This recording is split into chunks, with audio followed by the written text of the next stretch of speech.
ஒரு கப்பலில் எல்லாரும் போயிட்டு இருக்காங்க. கப்பல் உடஞ்சி நடுக்கடல்ல எல்லாம் போயிடுது. ரெண்டு பேர் மட்டும் ஒரு கரையில் வந்து நிற்கிறாங்க. அந்த கரையில் வந்து நிற்கக்கூடிய அந்த 2 பேருமே நண்பர்களாக இருக்காங்க. ஒருத்தர் நல்லா வாழணும் அப்படிங்கிற அளவுக்கு ஒருத்தர் மேலே ஒருத்தருக்கு அன்பு இருக்குது, பரிவு இருக்குது, பாசம் இருக்குது, மரியாதை இருக்குது. அந்த 2 பேரும் அந்த தீவில் வந்து இறங்கும்போது கடவுள்கிட்ட 2 பேரும் வேண்டிக்கலாம், ஆண்டவன் யாருக்கு அருள் கொடுத்தாலும் பரவாயில்ல அப்படின்னு நினைக்கிறாங்க.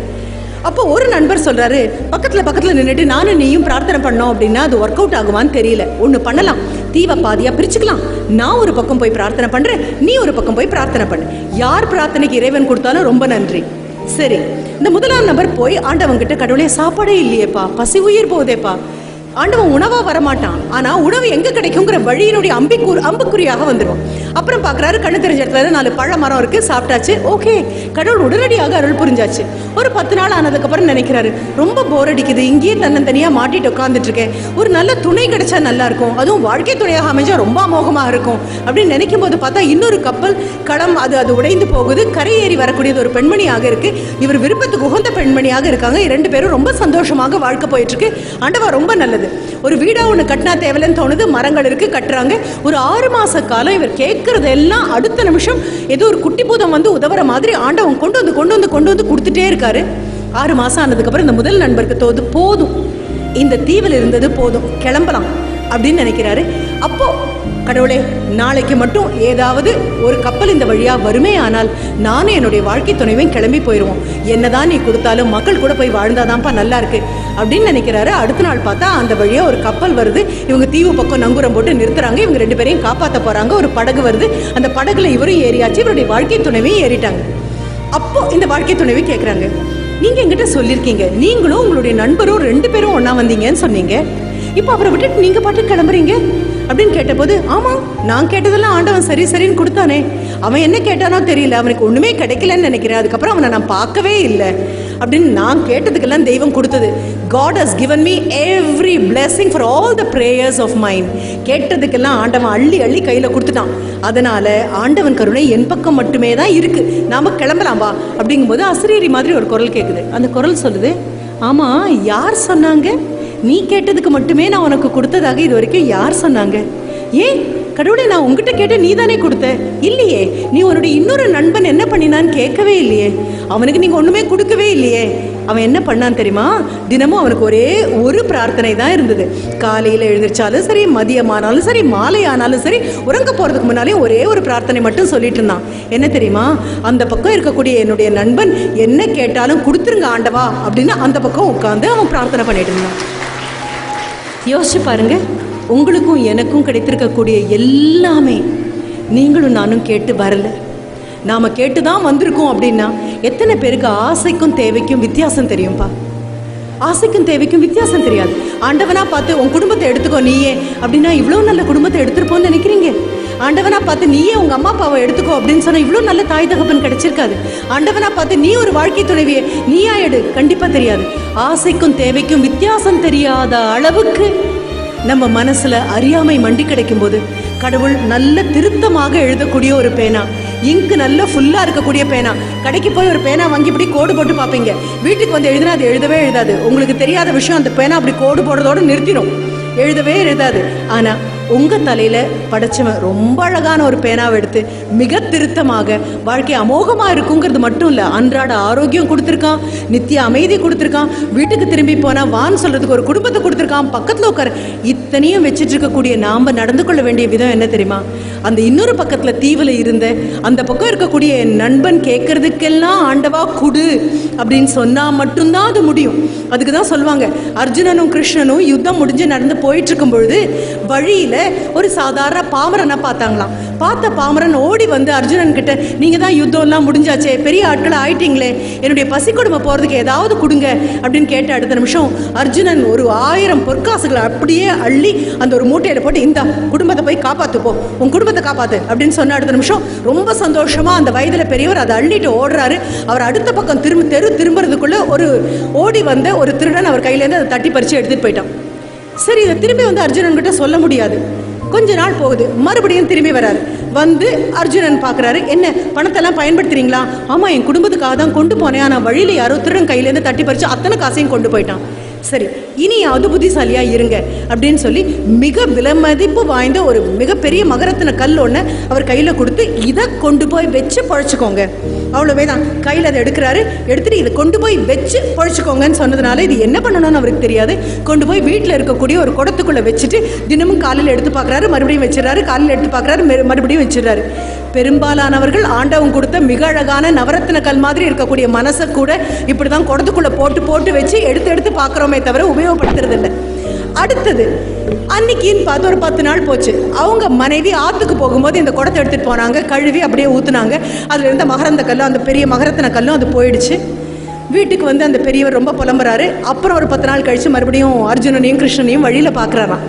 பார்த்தபோது என்னாச்சு, அந்த கல்லை விற்று இல்லை, அது பத்திரமா ஒரு குடத்துக்குள்ளே போட்டு வச்சிருந்தேன், என் மனைவிக்கு ஆத்தங்கரைக்கு போய் அலசி ஊற்றுனதுல அதுவும் போயிடுச்சு. அர்ஜுனனுக்கு என்ன பண்ணுறதுன்னு தெரியல. என்ன பண்ணினாலும் இவருக்கு ஒன்றும் ஒட்டுற மாதிரியே தெரியலையே அப்படின்னு சொல்லும்போது கிருஷ்ணன் சொல்லலாம், அவருக்கு என்ன தேவையோ அதுக்கும் கம்மியாக ஒரு பொருள் கொடு. 100 ரூபா தேவை குடும்பத்துக்கு, இந்த மத்தியான நேரத்துக்கு சோறு போடுறதுக்கு அப்படின்னா 15 ரூபா கொடுப்போம். பார்க்கலாம், ஐயோ அது எப்படி பார்க்கலாம், அளவுக்கு அதிகமாக கொடுத்தோம் ஒன்றும் ஒர்க் அவுட் ஆகலை, கம்மியாக கொடுத்து பாரு. மனசே இல்லாமல் அவர் குடும்பத்திற்கு ஒருவேளை சோறுக்கு கூட பத்தாதுன்னு சொல்கிற அளவுக்கான அந்த காசுகளை கொடுக்குறான். அவருக்கு என்ன பண்ணுறதுன்னு தெரியல. அர்ஜுனன் கொடுத்துருக்கான், வாங்கிட்டு போகிறாரு. வாங்கிட்டு போகும்போது கையை மறுபடியும் பார்க்குறாரு. இந்த காசுனால ஒன்றும் செல்லாது, என்ன பண்ணலாம்?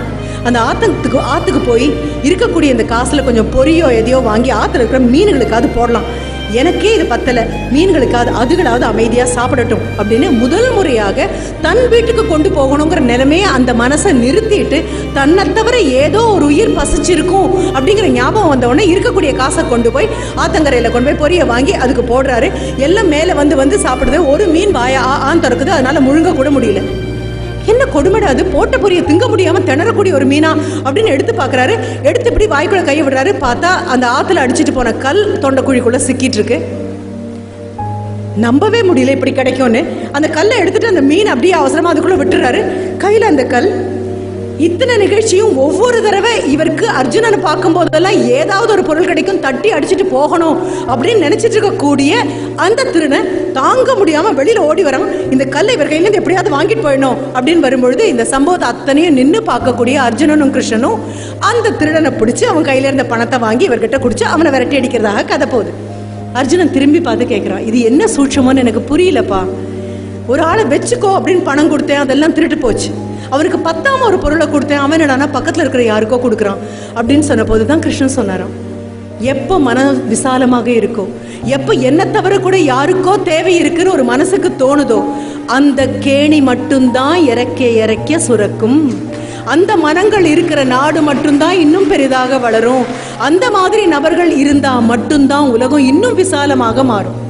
ஏதோ ஒரு கதையை நான் சொல்லிட்டு போறதாக இல்லை. ஓகே, நீங்க புராண காலத்துல சொல்றீங்க, இல்ல நீங்க கேட்டிருக்கக்கூடிய இன்ஃபோசிஸ் பத்தி கேட்டிருப்பீங்க. இன்ஃபோசிஸ் தொடங்கின நாராயணமூர்த்தி அவர்களை பத்தி கேட்டிருப்பீங்க.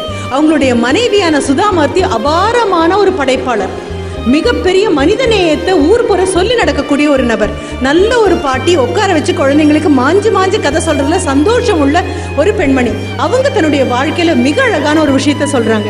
எங்கிருந்தோ கிளம்பி அவங்க பெங்களூர் திரும்பி வராங்க. வண்டியில ஏறியாச்சு.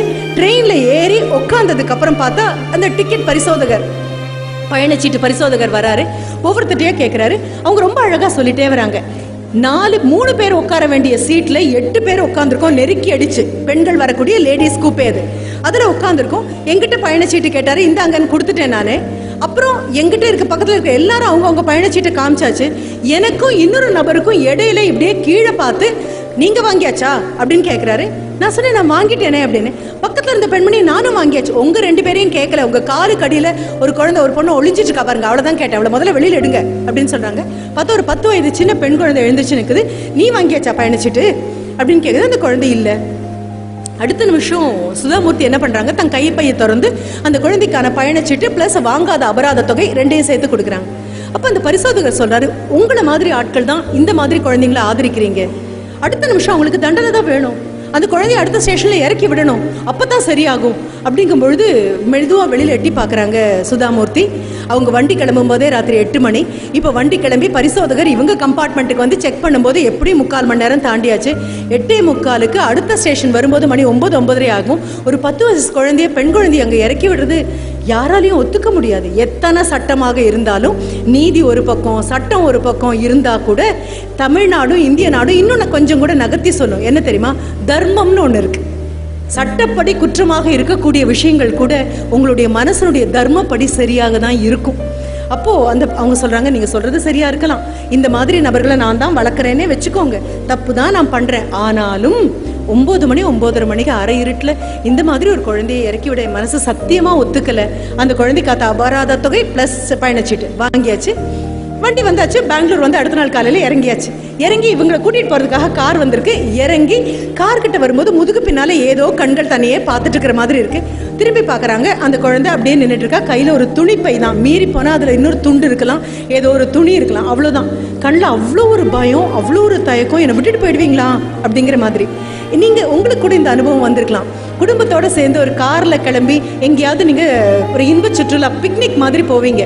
போய் ஒரு பெட்ஷீட்டை விரிச்சாச்சு, திரும்ப அந்த பெரிய ஃப்ளாஸ்க் எடுத்து வச்சாச்சு, ஜில்லுன்னு இருக்க வேண்டியதெல்லாம் ஐஸ் கியூப் போட்டு இருக்குது, சூடாக இருக்க வேண்டியதெல்லாம் இருக்குது, எல்லாம் கொண்டு வந்து வச்சு பந்து போட்டு விளையாடிட்டு இருக்கிற குழந்தைங்க எல்லாத்தையும் ஓடி வந்து எல்லாம் உட்காரும்போது முகமே இல்லாத, அறிமுகமே இல்லாத, ஏதோ ஒரு ஒல்லியாக எலும்பெல்லாம் எண்ணிக்கோன்னு சொல்கிற மாதிரி 4 காலும் ஒரு வாலும் தொங்க 2 காதும் அப்படி கருணையால் அப்படி நிரம்பிற 2 கண்களோட ஒரு நாய்க்குட்டி வந்து அப்போ நிற்கும்.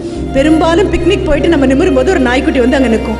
நம்ம என்ன பண்ணுவோம் அப்படின்னா குடும்பமே சேர்ந்து அதுக்கு கொடுக்கும். காரில் நீங்கள் ஏறும்போதும் வாலாட்டிட்டு நின்றுட்டே இருக்கும். நீங்கள் வண்டி கிளம்பும் போதும் உங்களை பார்த்து வாலாட்டிகிட்டே இருக்கும். நீங்கள் என்ன பண்ணுவீங்க தெரியுமா? அதை கண்ணோடு கண் பார்த்து என்னை கூட்டிகிட்டு போக மாட்டியா அப்படின்னு அது கேட்குற அந்த நம்பிக்கை துரோகம் பண்ணுற உங்களுக்கு மனசு தாங்காமல் எங்கேயாவது திரும்பிக்குவீங்க. குழந்தைங்க கூப்பிட்டு நம்ம கூட்டிகிட்டு போகலாமா, நம்ம கூட்டிகிட்டு போயிடலாம், விடு விடு விடு அப்படி தான் இருக்கும், கண்டுக்காது அப்படின்னு சொல்லுவீங்க. கார் கிளம்பி போயிடும். பின்னாலேயே கொஞ்சம் தூரம் ஓடி வரும்.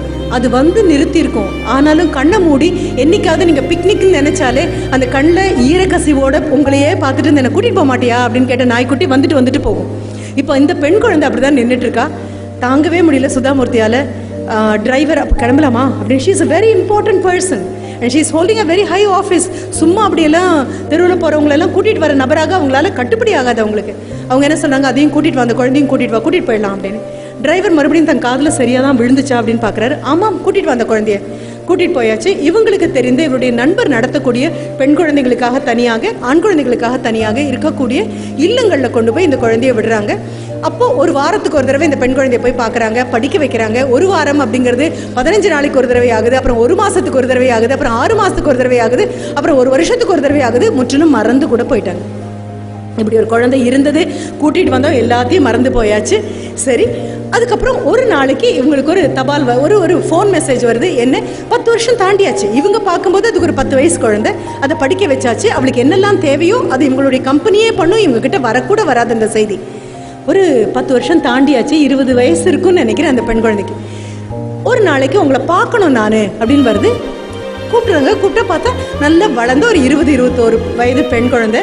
ஆரோக்கியமாக இருக்குது, கண்ணில் நல்ல தீஷணியம் தெரியுது, அறிவு சுடர் தெரியுது, குரலில் அவ்வளோ இனிமை இருக்குது, அவ்வளோ பணிவு இருக்குது. பாரதி சொன்ன நிமிர்ந்த நன்னடை, நேர்கொண்ட பார்வையாக இருக்கக்கூடிய பெண் குழந்தை. இவங்களுக்கு ரொம்ப சந்தோஷமாக இருக்குது. இவங்களுக்கு அந்த குழந்தைய அடையாளம் கூட தெரியல. தாம் வரும்பொழுது அந்த வண்டியில் காலுக்கடியில் பயந்து பதுங்கி பதறி போய் உட்கார்ந்திருந்த அந்த வறுமையின் சின்னமாக இருந்த அந்த குட்டி பெண் குழந்தை தெரியல. 20 வயசுக்கு நிமிர்ந்த தோளோட நல்ல ஞானத்தோடு நிற்கக்கூடிய ஒரு பெண் குழந்தை உங்களுக்கு அடையாளமே தெரியல. யாருமா, நான் உனக்கு என்ன பண்ணணும் அப்படிங்கும்போது அவள் சொல்கிறான், இல்லை, I have been short listed, onshore assignment எனக்கு வந்திருக்கு. நான் ஒர்க் பண்ணக்கூடிய இன்ஃபோசிஸ்லேயே தான் அவளுக்கு வேலை, கம்பெனியில் அமெரிக்கா போகிறதுக்கான எனக்கு ஒரு வாய்ப்பு வந்திருக்கு, நான் கிளம்புறேன். எத்தனையோ குழந்தைங்களை பார்த்துருக்கோம், போயிட்டு வா, பத்திரமா போயிட்டு வா, அவ்வளோவே தான் சொல்லியாச்சு. நாட்கள் போயிட்டே இருக்கு. 3 வருஷத்துக்கு அப்புறம் இவங்களுக்கு யூஎஸ்லேருந்து கன்னடம் பேசக்கூடிய அந்த பெண்கள், அங்கே இருக்கக்கூடியவங்கெல்லாம் இவங்களை இன்வைட் பண்ணுறாங்க சுதாமூர்த்தியை. போகிறாங்க, போய் பேசியாச்சு. எல்லாம் பலத்த கரகோஷம் எல்லாம் தான் முடிஞ்சு இவங்க தங்கி இருக்கக்கூடிய அந்த ஹோட்டல்லேருந்து இவங்க she has to check out. எல்லா லக்கேஜ் எல்லாம் கொண்டு வந்து வச்சுட்டு எவ்வளோ ஆச்சு அப்படின்னு பே பண்ணுறதுக்காக நிற்கும்போது அங்கே இருக்கக்கூடிய அந்த ஃப்ரண்ட் ஆஃபீஸ் ஸ்டாஃப் சிரிச்சுட்டே சொல்கிறாங்க, நோ தேங்க்யூ மேடம், உங்களுக்காக பேமெண்ட் முடிஞ்சாச்சு. பேமெண்ட் முடிஞ்சாச்சா? இல்லை, நான் தானே கொடுப்பேன் எப்போவும். இல்லை, அங்கே உட்காந்துருக்காங்க ஒருத்தங்க, அவங்க பே பண்ணி முடிச்சிட்டாங்க. திரும்பி பார்க்குறாங்க, பார்த்தா அந்த பெண் உட்காந்துருக்காங்க. நான் 3 வருஷம் முன்னாலே இவங்க போயிட்டு வான்னு சொன்ன அந்த குழந்தை வரா. இப்போ இன்னும் முகத்தில் இன்னும் அறிவுக்கள் அதிகமாக இருக்குது, இன்னும் துணிச்சல் அதிகமாக இருக்குது. துணிச்சலும் அறிவுக்களையும் போக ஒரு வீரம் கூட இருக்குது அந்த முகத்தில். இவங்க யாருன்னு தெரியலையேம்மா அப்படின்னு சொல்லும்போது அந்த குழந்தை சொல்கிறா, ஒன்றும் இல்லை, உங்ககிட்ட ஒரு 15 வருஷத்துக்கு முன்னால் ஒரு டிக்கெட் சார்ஜும் ஒரு அபராத தொகையும் நான் கடன் பட்டிருந்தேன். அந்த கடனை நான் திருப்பி கட்டுறதுக்கு ஒரு வாய்ப்பு தேடிட்டு இருந்தேன். இன்றைக்கி நீங்கள் அமெரிக்கா வந்திருக்கீங்க, உங்களுடைய தங்குதலுக்கும் உங்களுடைய உணவுக்கும் கொடுக்கறது மூலமாக அந்த கடனை நான் இன்னும் திருப்பி கட்டலை, அதற்கான வட்டியை கொடுத்துருக்கேன், அவ்வளவே தான். இனி இந்த மாதிரி எத்தனையோ குழந்தைங்களை நான் தூக்கி நடக்கணும் அப்படின்னு சொல்கிறேன். நான் இதை சொல்லும் பொழுது என் மனதுக்குள்ளே வரக்கூடிய இன்னொரு விஷயம், பொங்கலுக்கு அடுத்த நாள் மாட்டுப்பொங்கலுக்கு நாங்கள் ஒரு மிகப்பெரிய ஒரு 300 ஏக்கரா இடம் இருக்கக்கூடிய ஒரு விவசாயி அவருடைய நிலத்துக்கு போனோம். ரொம்ப அபாரமாக கொண்டாடினோம். அப்போ தமிழ்நாட்டினுடைய கிராமிய கலைகள் எல்லாம் வந்தது. அந்த கிராமிய கலைகளில் 8 வயசு 7 வயசு குழந்தைங்க, பொடி பொடியாக பெண் குழந்தைங்க, சின்னதாக இருக்குது. அந்த கால் நிறைய சலக்குன்னு சத்தம் கேட்குற மாதிரி கால் நிறைய கொலுசு போட்டுட்ருக்கு, தழைய பாவாடை கட்டிட்டு இருக்கு. அந்த குழந்தை பார்த்தாலே அவ்வளோ அழகாக இருக்குது அந்த குழந்தைங்கள பார்க்கவே. அந்த குழந்தைங்க சிலம்பு ஆடினாங்க. எனக்கு அவ்வளோ சந்தோஷமாக இருந்தது. பெண் குழந்தைங்க சிலம்பாடி நான் பார்த்ததில்லை. சிலம்பு சுற்றுறது அப்படின்னாலே இது ஆண்களுடையதுன்னு தான் பார்த்துருக்கேன். அது போக உரிமைன்னு சொல்லக்கூடிய ஒரு சுருள் வாழ், அது ரொம்ப பயங்கரமான ஒரு ஆயுதம். அந்த ஆயுதத்தை சொல்கிறாங்க. இதுக்கெல்லாம் இணைப்புரை வழங்கிட்டு இருக்கக்கூடிய மிக சாதாரணமான ஒரு நபர், மிகவும் படித்த கிராமிய கலைகளில் மிக துறை போகிய ஒரு நபர். அந்த நபர் ஒன்றுன்னா சொல்லிட்டே வரும்போது ஒரு வரி சொன்னார். அதை உங்ககிட்ட நான் பகிர்ந்துட்டே ஆகணும். அவர் சொன்னார், தமிழ்நாட்டை பொறுத்த வரைக்கும், ஏன் இந்தியாவை பொறுத்த வரைக்கும் கூட, ஆண்மை என்பது அழகு சார்ந்தது, பெண்மை என்பது வீரம் சார்ந்தது அப்படின்னு. நான் நினச்சேன் ஒருவேளை தப்பாக சொல்லிட்டாரோ. ஏன்னா நம்மளை பொறுத்த வரைக்கும் பெண்மை என்பது அழகு சார்ந்தது, ஆண்மை என்பது வீரம் சார்ந்ததுன்னு தப்பாவே சொல்லி, தப்பாவே நம்பி, தப்பாவே பழகி, தப்பாக பண்ணிட்டு இருக்கோம். அதுக்கு தான் நம்ம சொல்லுவோம் தெரியுமா, ப்ராக்டிஸ் மேக்ஸ் பெர்மனன்ட் அப்படின்னு தான் நான் சொல்லுவேன். Practice doesn't make perfect. ஒழுங்காக பண்ணால் பர்ஃபெக்ட், தப்பாக பண்ணால் தப்பே பெர்மனண்ட்டாக மாறிவிடும் நமக்கு. இப்போ நான் மறுபடியும் இன்னொரு தடவை கூட கூர்ந்து கவனிச்சேன். என் முகத்தில் வந்த ஒரு கேள்விக்குரிய பார்த்து அடுத்த நிமிஷம் அவர் மறுபடியும் சொன்னார். நான் மீண்டும் தெளிவாக சொல்கிறேன், தமிழ்நாட்டை பொறுத்த வரைக்கும், இந்தியாவை பொறுத்த வரைக்கும், ஆண்மை என்பது அழகு சார்ந்தது, பெண்மை என்பது வீரம் சார்ந்தது.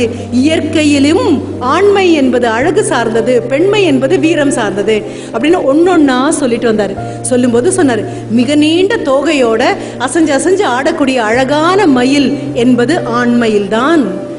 பிடரி வீசிக்கொண்டு அப்படியே நின்று ஒரு கர்ஜனை பண்ணனா அந்த கானகமே அதிரும் அப்படின்னு சொல்லக்கூடியது ஆண்மையில் தான். பெண்மையை பொறுத்தவரை அழகு செய்து கொள்ள வேண்டிய தேவை அதற்கு என்றும் கிடையாது. பெண்ணின் கவனத்தை கவர வேண்டும் என்பதற்காகவே இயற்கை ஆணை தன்னை அழகு செய்து கொள்ளும்படி பணித்திருக்கிறது அப்படின்னு சொன்னார். நான் ஆச்சரியப்பட்டேன். அடுத்தது அவர் இன்னொன்று சொன்னார், ரொம்ப அழகாக சொன்னார். சும்மாவா உங்க முப்பாட்டி கையில் ஒரு முறத்தை வச்சுக்கிட்டு ஒரு புலி அடிச்சு விரட்டிருப்பா அப்படின்னு கேட்டாரு. எதிரில் வந்தது புலின்னு தெரியும், தான் வெறும் மனித ஜென்மோன்னு தெரியும், கையில் இருக்கிறது ஒன்றும் பெரிய ஈட்டியோ வாளோ இல்லைன்னு தெரியும், அரிசி புடைச்சிட்டு இருந்த தானியம் புடைச்சிட்டு இருந்த முறம்னு தெரியும். கையில் இருக்கிறது முறமே ஆனாலும் சாதாரண பெண்மணியாக இருந்தாலும், எதிரில் நிற்கக்கூடியது சீறி வரக்கூடிய ஒரு புலியே ஆக இருந்தாலும், மனசுக்குள்ள இருக்கிறது வீரமாக இருந்தா அந்த அம்மாவால புலி படையே அடிச்சு விரட்ட முடியும் அப்படின்னு சொல்லிட்டு அவர் சொன்னார். பெண்களுக்கு வீரம் தான் மிகப்பெரிய அழகு, பொறுமை அதை விட பெரிய அழகு, தாராள குணம் அதை விட பெரிய அழகு அப்படின்னு சொல்லிட்டு வீரம் சார்ந்த அத்தனை பண்புகளையும் சொல்லிட்டே வந்துட்டு இருந்தார். அடுத்தது சொன்னார், உங்க வீட்டில் பெண் குழந்தைகளுக்கு வீரம்னா என்னன்னு சொல்லி கொடுங்க. வீரம் இருக்கக்கூடிய பெண் குழந்தைங்களை மதிக்கிறதுக்கு ஆண் குழந்தைங்களுக்கு சொல்லி கொடுங்க. எந்த வீட்டில் தாய் தன்னுடைய மகனுக்கு பெண்களை மதிக்கணும்னு சொல்லி கொடுக்குறாளோ அந்த உலகத்தில், அந்த வீதியில், அந்த தெருவில் இருக்கக்கூடிய பெண்கள் எல்லாம் எந்த பயமும் இல்லாமல் இருப்பாங்க அப்படின்னு சொன்னார். நான் நினச்சேன், பொங்கல் அன்னைக்கு எனக்கு எந்த மாதிரி விஷயங்கள் கிடைக்குது, எந்த மாதிரி அபூர்வமான விஷயங்கள் கிடைக்குது, எத்தனை ஆச்சரியமான விஷயங்கள் கிடைக்குது அப்படின்னு நான் நினச்சேன். திரும்பி வரும்பொழுது மனங்கொள்ளாமல் இதை தான் தூக்கிட்டு வந்தேன். நான் தூக்கிட்டு வந்து போகிற இடமெல்லாம் மீண்டும் நான் சொன்னேன். இப்போ உங்ககிட்ட பேச தொடங்குமா நான் சொன்னேன் இல்லையா, என்னுடைய ஒரு மாணவன் போர்க்களத்தில் போய் நிற்கிறதுக்கு நான் தயாராக இருக்கேன் மேடம், நீங்கள் தைரியமாக சந்தோஷமாக ஆனந்தமாக கொண்டாடுங்க, ஊரை நான் பார்த்துக்கிறேன் அப்படின்னு சொல்லுங்கள். அவங்க அம்மா மட்டும் என்ன தும்மியாக பெற்றிருப்பாங்க? அவங்க அம்மாவும் 10 மாதம் சுமந்து தானே பெற்றிருப்பாங்க. அவங்க அம்மாவும் தன்னுடைய முளைப்பால தானே கொடுத்துருப்பாங்க. அவங்க அப்பாவும் தன்னுடைய கனவுகளை வச்சு தானே அந்த குழந்தைய வளர்த்துருப்பாங்க. அது எப்படி சில குழந்தைகள் மட்டும் ஊரை காப்பாற்றுறதுக்கு நேர்ந்து விட்ட மாதிரி இறங்கி போகுது, சில குழந்தைகள் மட்டும் ஊருக்கு உபதிரவம் செய்கிறதாக மாறி போகுது. எங்கேயுமே தப்பு வரல. நான் தொடங்கின இடத்துக்கே மீண்டும் வரேன். குழந்தைங்க கிட்ட சொல்லுங்க, மீண்டும் சொல்லுங்க. இதுக்கு தான் என்ன சொல்லுவோம் தெரியுமா, என்ன வேணாலும் நீங்க உயில் எழுதுங்க. நான் விடைபெறதுக்கு முன்னால உங்ககிட்ட இன்னொரு உயில் எழுத சொல்லிட்டு போறேன். It's called ethical will. அறம் சார்ந்த உயில் ஒன்றை உங்கள் குழந்தைகளுக்காக தயவு செய்து இன்றே எழுதி வைத்து விட்டு போங்கள்னு சொல்றேன். அறம் சார்ந்த உயில் அப்படின்னா என்ன தெரியுமா?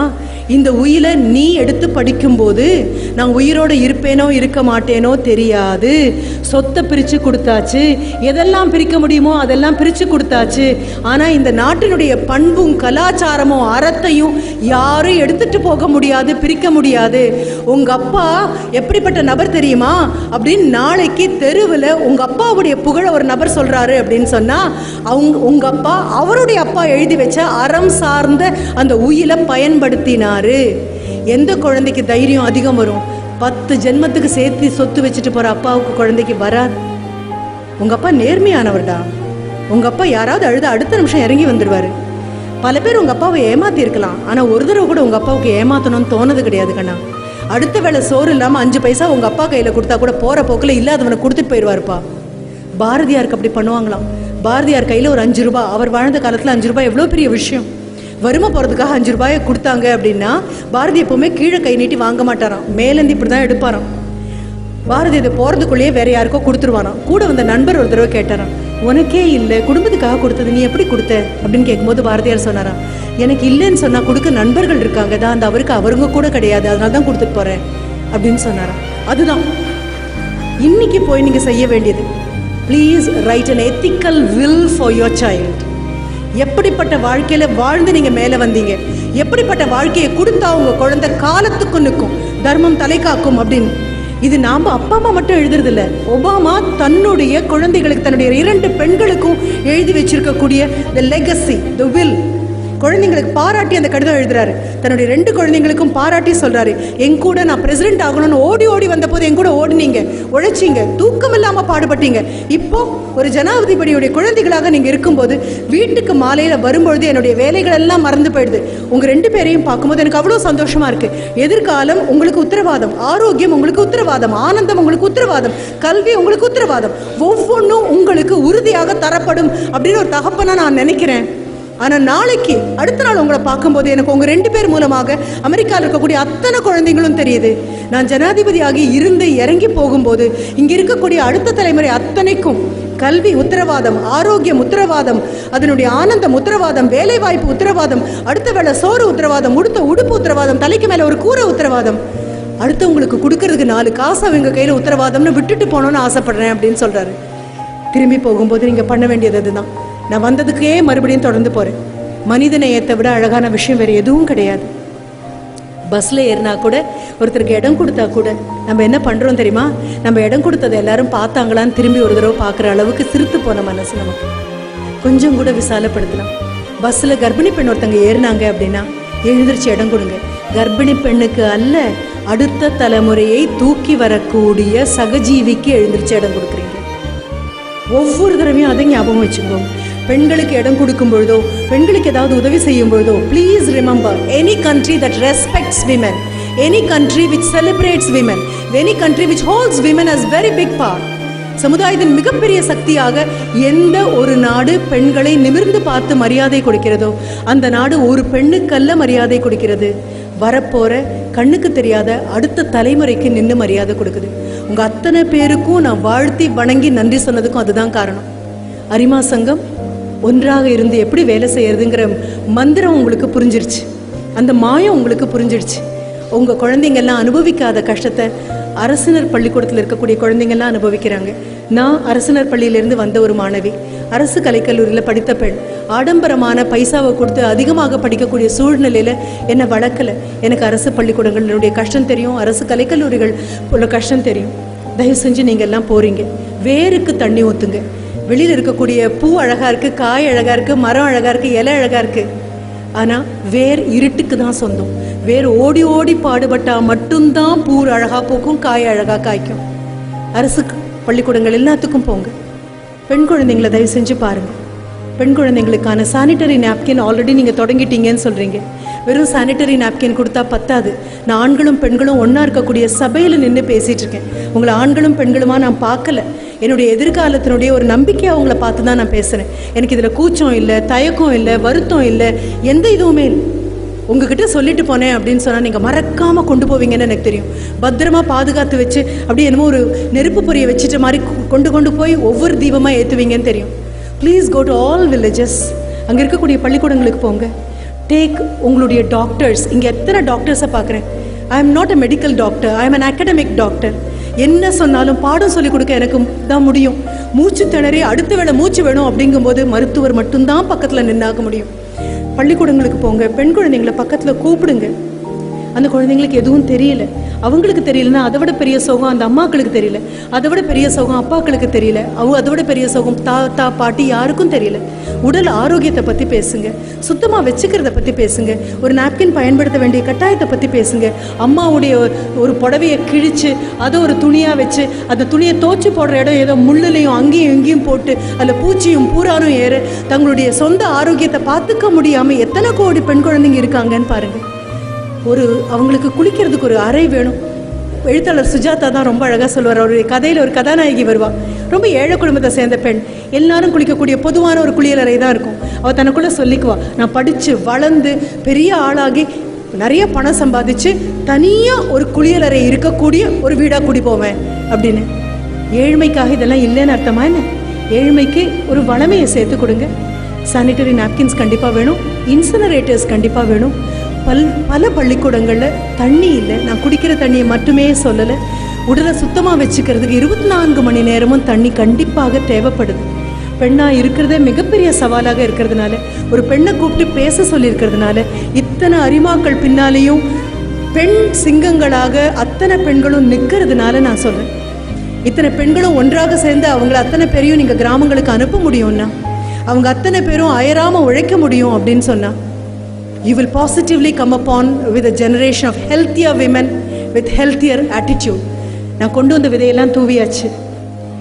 நான் விதையை மண்ணில் தூவுறதெல்லாம் மறந்துட்டேன். இப்போ மனங்களில் தான் தூவுறேன். குளம் தூர் வரல அப்படின்னா நம்ம சொல்கிறோம், பெருவெள்ளம் வந்துச்சு, மழையாக ஆண்டவன் வந்தால் கூட குளம் தூர் வரல அப்படின்னா குளம் தக்க வச்சுக்காது. ஏரி தூர் வரலைன்னா ஏரி தக்க வச்சுக்காது. குட்டை தூர் வரலைன்னா குட்டை வச்சுக்க முடியாது.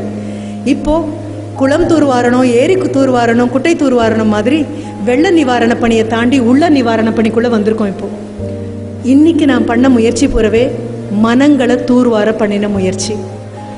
அவங்கவுங்க மனதை அப்பப்போ தூர்வாரிட்டே இருங்க.